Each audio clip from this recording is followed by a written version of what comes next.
We got to talk about it. I haven't had a chance to talk about it yet, even though it's been out there. The New York Jets have announced that they are going to be going their separate ways with Aaron Rodgers. Is anybody surprised? I mean, seriously. He's been there for 2 years.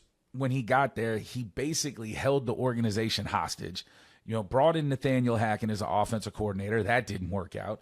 You brought in, they made him go get Devontae Adams. That didn't work out. So I think it's good for the Jets to separate. Now, what hurts the Jets is they're drafting 7th. There have been rumors that they are a potential trade partner with the Titans. To go from 7 to 1, you're giving up a lot. And again, we'll get into more of the players that are getting drafted or potentially drafted later in the show. But Aaron keeps finding himself in these situations because he's trying to do more than just play football. You're a quarterback. You're not a GM. You're not a coach. You're not an owner. You're a quarterback, Rodgers. Play quarterback. First season, you tear your Achilles. Okay, we get it. Nobody can do anything about that.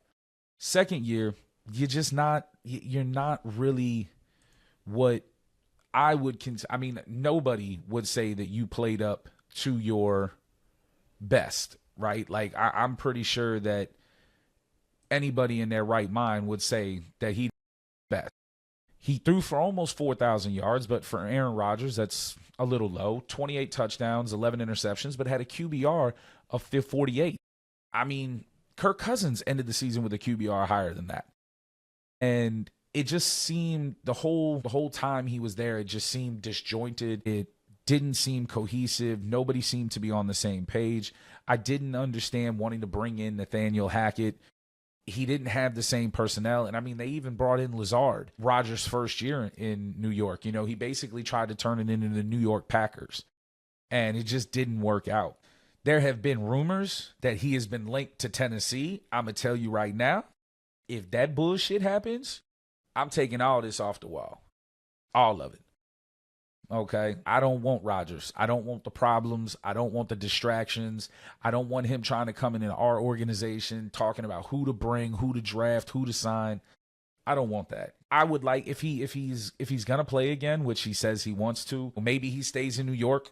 Maybe he goes over to the Giants and, is a good bridge quarterback for whoever the Giants draft this year if they can get him at a decent price.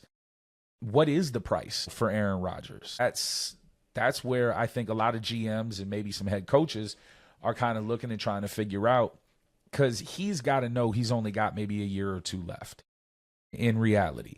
And he's got to know that he's not going to command even, I would say, even middle market. So what do you pay him? And can you get him to take a slice of humble pie and get him to fall back and try to maybe understand that, yes, you're Aaron Rodgers, but you're not Green Bay Aaron Rodgers. You're not 2012, 2013 Rodgers.